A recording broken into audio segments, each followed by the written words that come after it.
रहीम। सारी दुनिया में हम देख रहे हैं कि टेम्परेचर में बहुत तेज़ी से इजाफा हुआ है और पाकिस्तान की सिचुएशन अगर हम देखें तो आजकल शदीद गर्मी की लपेट में और कई इलाकों में गर्मी के रिकॉर्ड टूट गए हैं। मुतअद्दिद अफराद जान की बाजी हार गए हैं और मेहनत के आलमी इदारे के कानून के मुताबिक 50 डिग्री सेंटीग्रेड से जब भी दर्जा ऊपर जाता है तो बाहर जाना मुमकिन होता है, लेकिन पाकिस्तान में इस आलमी कानून का कोई ख़ास ख्याल नहीं रखा जाता, बल्कि यहाँ ज़्यादातर आजरू को तो इस कानून का शायद इल्म ही नहीं है। यही वजह है कि मेहनतकश चिलचिलाती धूप में भी काम करते हुए नजर आते हैं। खलाई तहकीक के इदारे नासा ने खबरदार किया है कि रवां साल गर्म तरीन साबित होगा। पिछले साल के मुकाबले में भी इस साल गर्मी इंतहाई ऊपर चली जाएगी। आप देखें कि अभी मई है तो पाकिस्तान में 50+ हो गया है। रावलपिंडी इस्लामाबाद में जून में मेरे ख्याल में 45 या 47 से ऊपर नहीं गया, मगर इस वक्त आप खुद एग्जामिन कर रहे होंगे कि 45 तक पहुंच चुका है।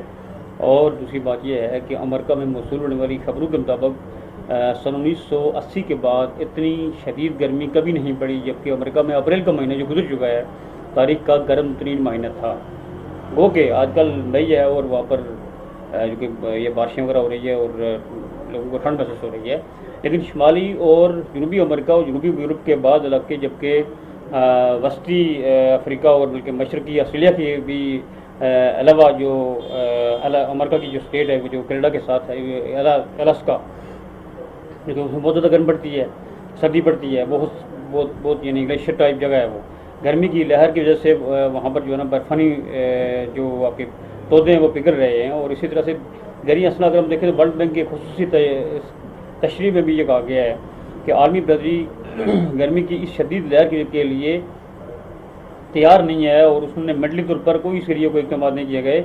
इस नशरिए के मुताबिक शदीद गर्मी के नतीजे में तबाहकुन सैलाब आएंगे, मुख्तलिफ इलाकों में खुश्क साली फैलेगी, जिसके नतीजे में दुनिया के 1.3 अरब लोग मुतासर हो सकते हैं। ये सारे मज़ाहिर दर हकीकत ग्लोबल वार्मिंग का नतीजा है, जिनसे ग्लेशियर और आइस बर्फ पिघल सकते हैं। समुद्रों की सतह पर में इजाफा हो रहा है और कई जज़ीरों के अलावा बहुत से ममालिक के सारी इलाकों के गरकाब होने का ख़तरा पैदा हो गया है। सारी तबाही में जहाँ तरक्की याफ्ता सनती ममालिक की तरफ से जहरीली गैसों का खरूज है और उसका अमल दखल है, और वहाँ हमारे जैसे गरीब मुल्कों में दरख्तों और जंगलात की बेदरेक कटाई और सफाई भी ग्लोबल वार्मिंग की जिम्मेदार है।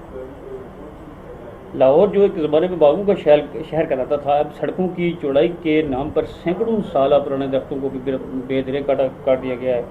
मेट्रो के जब यहाँ इस्लामाबाद में बनाई गई तो ये मामला पैदा हुआ था, क्योंकि एक दरख्त जब उसकी उम्र 70 साल हो जाती है तो वो कितने